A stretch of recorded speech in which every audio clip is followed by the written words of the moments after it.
Okay, so we're going to be looking at the Chapter 4 review. I am going to recommend, when you take the test and also here, make sure you read exactly what the graph is going to be about because they might give you some numbers.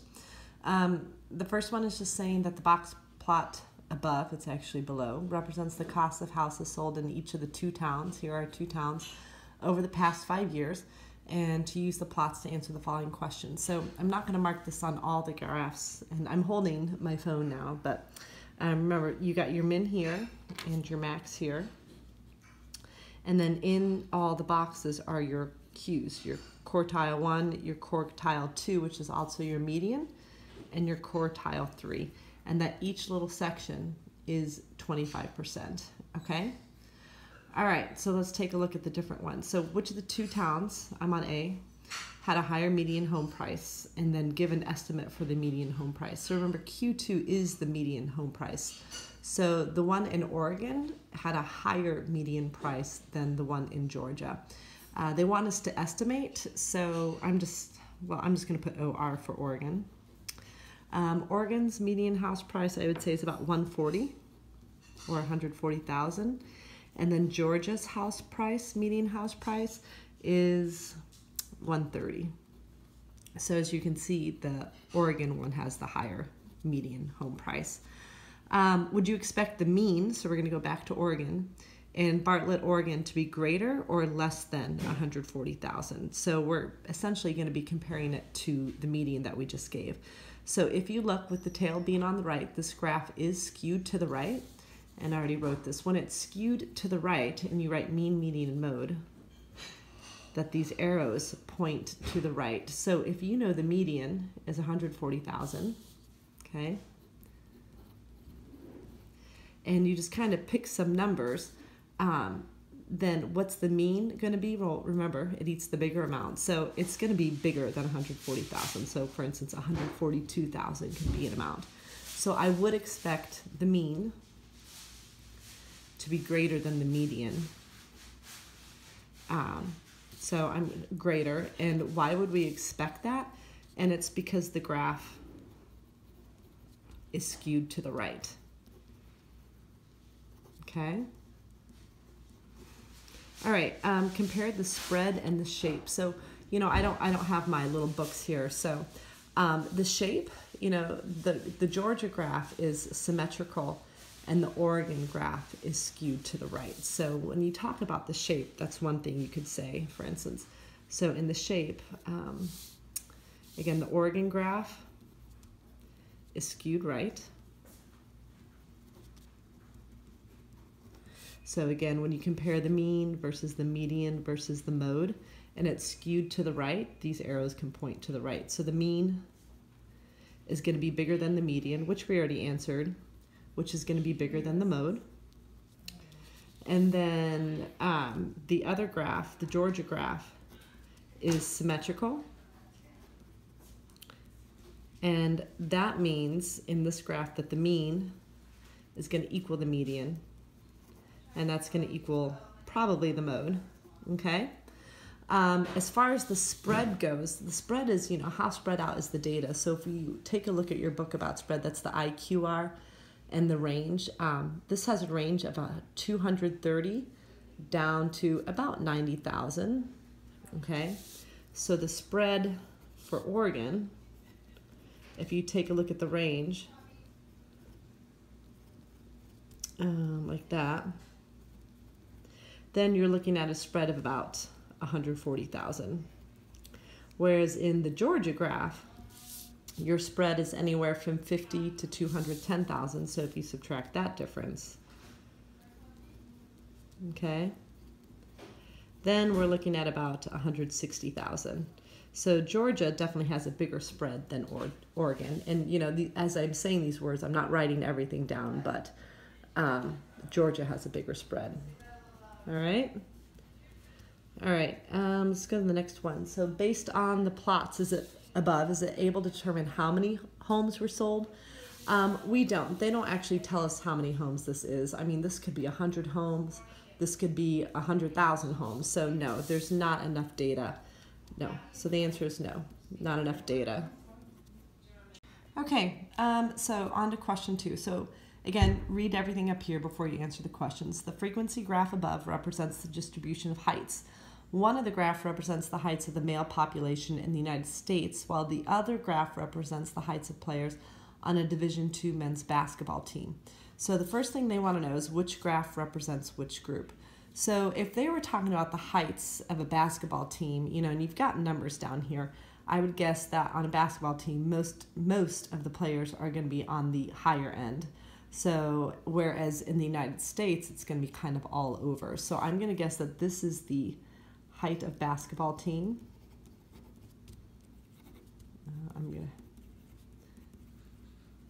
And this is the height of the U.S. population for men. So I'm abbreviating. So how do you know? So the main thing is the basketball team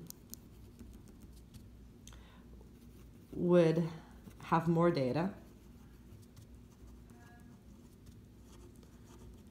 to the right. Let's see, representing a higher height.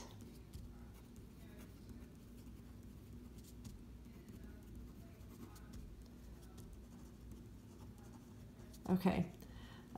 So one of the graphs above has a mode, so the most of 70 inches, and the other has a mode of 80 inches. So label the mode on each x-axis of the graph. So for the basketball, I'm going to guess that this is the mode, and this is our 80. That's supposed to be an 80. And that this is our mode for the U.S. population team of 70. Let's make that an 8. Well, that's not very good either. Discuss the 3 measures of center for each graph. So because of the picture, I'm going to be writing my answer for C up here. So again, skewed to the right when you compare mean, median, and mode. Again, the mean is going to be greater than the median, and then both of those are going to be greater than the mode, okay? Oh, I'm sorry. Sorry, it's not skewed right. Skewed left. I'm not looking very well. So the mean is going to be less than the median. It's going to be less than the mode. So if the mode is 80, you have 80 here, then the median is going to be under 80, and the mean is going to be even under whatever we picked here for the median. As far as this graph goes, this is pretty symmetrical. So the mean is going to equal the median. It's going to equal the mode. So these are all right around 70, okay? So, again, I'm writing very little, but I'm doing a lot of explanation. When you make your explanations, you need to write out exactly, your thoughts and not just put those things, okay? So again, do something like this, and the reason why you give an explanation, is that the graph is, skewed left, where this because the graph is symmetrical, and that is your explanation, how we know the mean compares to the median compares to the mode, okay? And then again, compare the shape and the spread of each graph. So I'm answering D right now. The graph on the left, again, it's skewed left. For what we made the basketball team. I would guess that the spread, this is a guess though, is probably not going to be too big. Because I'm going to guess that most basketball team members are going to be on the taller side, most of them. So, and again, I don't know what this, maybe 6'6", and then down here you're probably going to be about 6 feet. So, I mean, a difference of 6 inches. And again, this is just an educated guess. So that spread's not going to be too large because, the data is about a basketball team.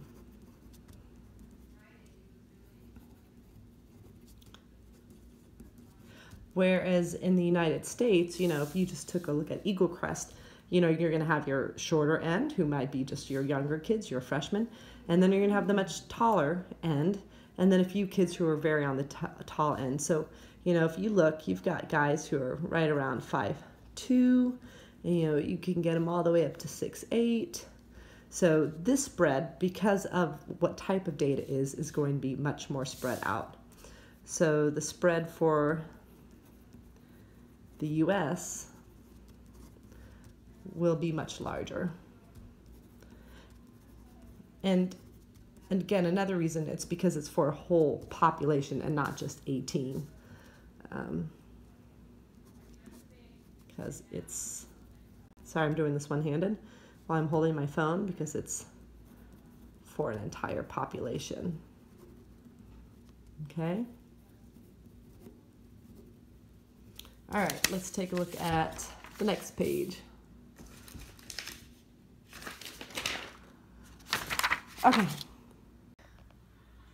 Okay, in this next question, I went ahead and took some data and put it in the calculator.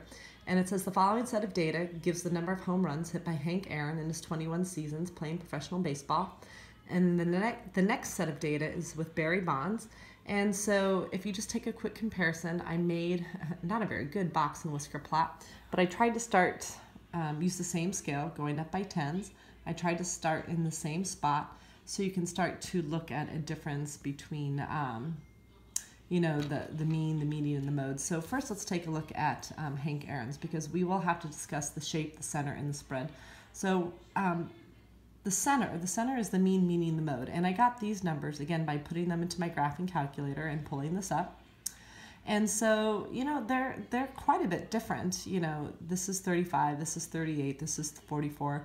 They're not very close to all being the same amount. I mean, these two aren't too far off, and these two aren't too far off from each other. I guess they're a little bit more than these two. But when you go from the mean to the mode, that's like a difference of almost 10. So that's a pretty big difference as far as Hank Aaron goes. If you kind of look at the shape of the data, you know, he's got 50%, you know, anywhere from 13 up to about, I don't know what that was, like maybe 37. And then the other 50 data is somewhere in between 37 and about 47. So 50% was a little bit more consistent in this area, while the other 50% was, you know, very spread out. So in those regards, I'm just talking about the shape. The spread is, you know, 34. It's skewed left, which means if you do mean, median, mode, and left pointing to the left, that these numbers should all fall in place, and they do. So, you know, as far as the center goes, they're not very all much the same. Spread out, the data's spread out, but it's definitely not going to be as spread out as, say, Hank Aaron's is going to be. And again, 50%, you know, is still in a pretty consistent area, and the other 50% is not. So any words that you can use to describe that's pretty good. When you get to Barry Bonds, however, he is definitely skewed right. So when you do mean, median, mode pointing to the right, you know, there's the mean, that's the median, and then the mode, he actually had quite a few modes, and I forgot to write the last one. So, you know, this 35 is definitely bigger than this, which is bigger than this, but not bigger than that. So, you know, all of these different modes is going to mess with this. But when you compare his mean and median in the mode, he was definitely a little bit more consistent with the center than, what was his name? Sorry, Hank Aaron was. And, you know, so Hank Aaron is definitely more consistent with his hitting. He had more in the 40s than Barry Bond. And I think that's why he would be the better home run hitter, okay? So if I had to compare the two, you know, this is skewed right, this is skewed left. This has a bigger spread than this one does. These centers are more close together. Even with this, you know, I thought that this might throw the centers off a little bit more. The centers are closer together here than they are here, okay? And then, let's see. So what if you had not played during the season that he hit the 73 home runs, what would have happened? That outlier would be gone. And so if that was gone, and you take the highest data point at 49, so it actually ended here, then the data becomes much more symmetrical. And we would actually see the mean and the median and the mode close up even more as far as consistent numbers. These would all be right about the same. And again, they're still pretty close, but they would be even closer than they were. So the outlier would be gone and the data would be skewed to the right. It would be more symmetrical. So we would see that the mean equals the median equals the mode. And again, I'm not writing a lot of this down, but these are all the things that you would need to explain when you took the test and the review, okay? Okay, in our final question, I went ahead and did a little bit of pre-work. The histogram above represents the cost in dollars of each entree on the menu at a given restaurant.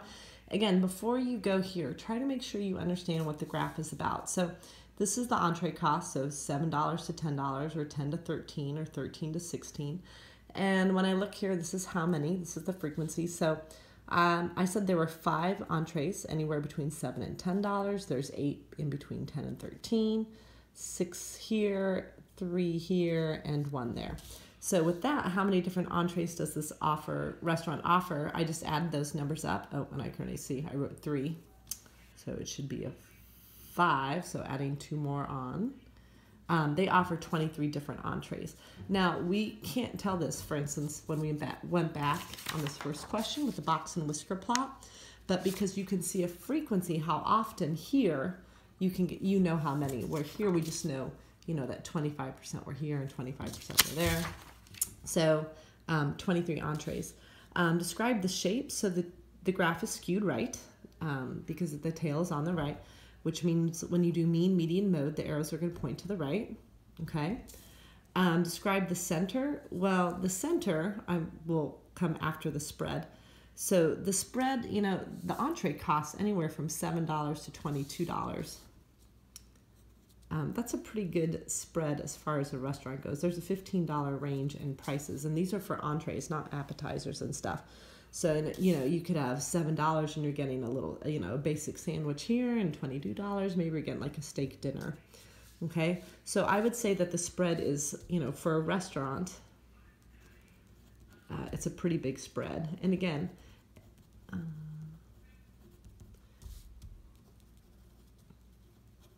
just writing that down. And I think it just depends what the situation is about. Maybe a difference of 15 isn't much, but in a restaurant, you don't have a lot of money.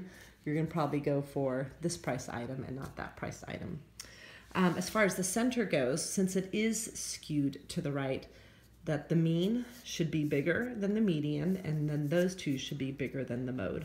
So I can see where the mode is. It's here, okay?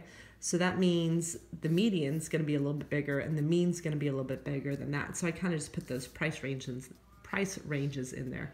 So if the if the mode is 10 to 13, then the median might be here, and even the mean might be here, but where the median might be closer in the $13 range and the mean might be closer to the $16 range, we just know it's more than 10 to 13, okay?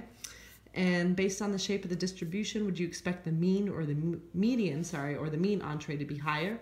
Well, definitely the mean compared to the median. And we know that because it's skewed right. So the mean should be higher.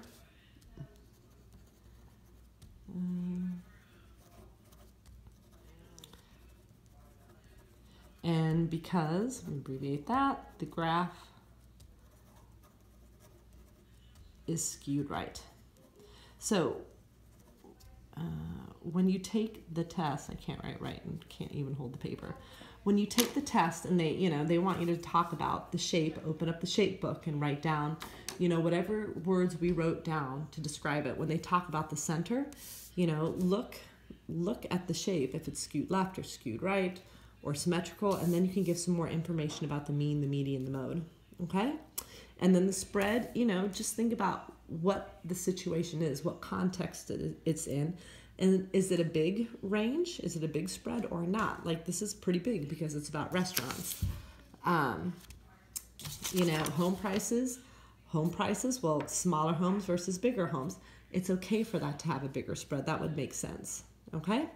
And that's it. That is the review, and don't forget, make sure you have all the books. If you don't, look in the folder on the wall. There are a few extras there.